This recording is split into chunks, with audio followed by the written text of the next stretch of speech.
মিঠির বাবাকে এখন খাবার দিয়ে দিয়েছি।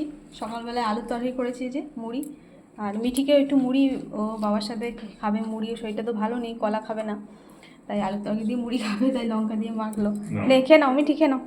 আর এখানে এই যে উচ্ছে আলু সেদ্ধ করেছি, পেঁয়াজ দাও, আমি ওদিকে তুলবো না, চলে ও এখন পরীক্ষা চলছে, এখন সকালবেলা পড়ছে, কালকে শরীরটা ভালো ছিল না, বেশি রাত জেগে পড়তে পারেনি, রিভিশন আর কি, তাই তো। যাও খেয়ে নাও, ওই খাওয়া দিচ্ছি মুড়ি, খেয়ে নাও। আর এই যে মাছ ভাজা, ভেন্ডি তরকারি, যাও দাও। আর মায়ের আর আমার মাছ ভাজা আছে, মাছের টক দেবো, টক দইটা বের করবো। ওই যে বাবা মেয়েকে খাই দিচ্ছে। 3 বছর পর মিঠিকে আমি ব্রাশ করে দিলাম কালকে রাত্রেবেলায়। আমি টিচার করে রেখে দিয়েছি, 3 বছর আগে আমি করেছিলাম। হ্যাঁ, আগে তো মিঠি বাবা রোজ সকালবেলা স্কুলে যাওয়ার জন্য উঠে, মানে 3 বছর আগে অবধি ব্রাশ করাতো। আর কালকে শরীরটা ভালো ছিল না বলে কালকে রাত্রেবেলা বাবাকে বললো ব্রাশ করিয়ে দাও। ও শুয়ে থাকে আর বাবা হাঁ করে থাকে, আর বাবা শুধু ব্রাশটা করিয়ে দেয়, তাই তো। আমি তো তো চলে এলাম, যে তোমাকে জিজ্ঞেস করতে ভুলে গেলাম যে ব্রাশ করিতে বলেছিল, কি করলে। আগে তো স্কুলে যাওয়ার সময় এরকম ঘুম থেকে ডেকে ডেকে তুলে তুলে, তাই তো। এখন বড় হয়ে গেছে। চলো খেয়ে নাও, আমার বোতল থেকে জল খেয়ে নে আয়। ও জল নিয়েছে, ও স্কুলের ব্যাগে জল আছে। তোমার ঝাল লেগেছে, তোমার দইটা দিলাম, খেয়ে নেবে দইটা। হ্যাঁ দেখলাম।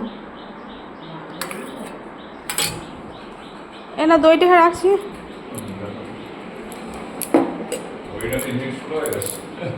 পরে ঠিক করবে, এখন আর কোথাও আছে দিয়ে দেবো, তারপর খাবারটা দিয়ে দেবো। মিঠিকে স্কুলে দিয়ে এসে তারপর তো বেরোবে, পরীক্ষা চলছে এখন মিঠির। আজকেও 2 দিনের ভিডিও একসাথে করে পোস্ট করছি। তো আজকে রান্না হয়েছে যে মাছের ঝোল, এখানে রয়েছে পটল আছে, পটল আলু আর সজনে ডাঁটা দিয়ে, পটল আলু আর সজনে ডাঁটা দিয়ে হয়েছে মাছের ঝোল।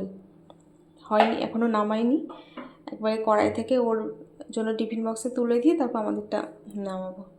আর এই যে এখানে হয়েছে, আজকেও হয়েছে ঝিঙে দিয়ে তিল দিয়ে ভাজা, এটা তো খেতে দারুণ লাগে, শুধু এটা দিয়েই ভাত খাওয়া হয়ে যাবে। তো এই হয়েছে আজকে রান্না। আর এই যেখানে ওর ভাত দিয়ে দিয়েছি, আর টক দই মাছের টক, ওগুলো ফ্রিজে আছে। মিঠির বাবার তো ওদিকে পুজো দেওয়া হয়ে গেছে, কিন্তু এখনও টিফিন খাওয়ার জন্য নিচে আসেনি। তো ভাবলাম যে চাটা বসিয়ে দিই, মায়ের আর আমার জন্য ওদিকে চা বসিয়ে দিলাম। চা খাওয়া হয়ে গেছে, তারপরে যে ওর খাবার এদিকে রেডি করে দিয়েছি, মুড়ি খেয়ে যাবে। আর ওই যে টক দই ছিল ফ্রিজে, টক দইটা বের করলাম, আর এই যে টক দিয়ে দিলাম। তো ওর খাওয়া হয়ে গেছে, ওকে এখন দইটা দিয়ে দিই। আর ভিডিওটা আজকের মতো এখানেই শেষ করছি, দেখা হবে নতুন আরেকটা ভিডিওর সাথে। সবাই ভালো থাকবেন, সুস্থ থাকবেন, আজকের মতো টাটা।